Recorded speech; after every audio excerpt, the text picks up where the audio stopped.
Demo dah student, kerja pun dah lagi. Lepas tu nak buat loan dah. Baju kecil pun mopok bayar lagi. Bang, blacklist, suri rumah, kerja sendiri, student. Macam mana diorang nak buat loan? Wah, senang lah. Kerja sendiri ni nak kena SSM. Kalau boleh biar lebih setahun lah. Kalau boleh 3 tahun. 3 tahun ke atas, lepas tu bank statement 6 bulan. Lepas tu keluar masuk tu kena comel lah. So, kalau slip gaji tak payah lah. Tak iya boh. Dah kerja sendiri. Selit gaji siapa dia nak buat. Kalau blacklist, macam mana pula? Blacklist ada kategori dia. Satu macam dia secret dia tak comel. Lepas tu satu lagi bankrupt. Kalau secret tu tak comel, ada sitos, percentage untuk approve tu adalah 1-2%. Tapi kalau bankrupt tu langsung mimpi apa? Account bank pun kena tak boleh guna lah.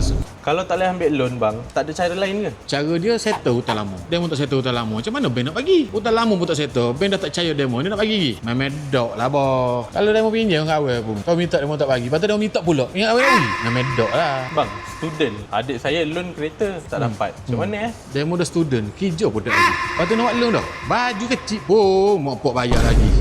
Nah sabar. Tapi bang, takkan tak ada cara lain? Dekat universiti saya tengok banyak student pakai kereta. Cara dia, pakailah dokumen mopok. Penama, buat penama student. Dokumen parents, guarantor lah. Boleh, tak ada masalah. Tapi parent tu kena strong lah. Jangan ada blacklist pula. Kalau blacklist, replicate lah boh. Okay bang, fresh graduate baru habis belajar nak beli kereta. Macam mana pula yang tu? Konsep dia sama dengan student. Kena pakai parents guarantor. Ada parents guarantor, boleh. Tak ada masalah. Demo baru kerja sebulan, payslip pun yang boleh, lepas tu nak masuk loan. Nanti tu boh, naik rapid tu. Lepas tu bang, rumah saya nak beli kereta tapi loan tak lepas. Macam mana ni? Rumah demo kerja tak? Tak.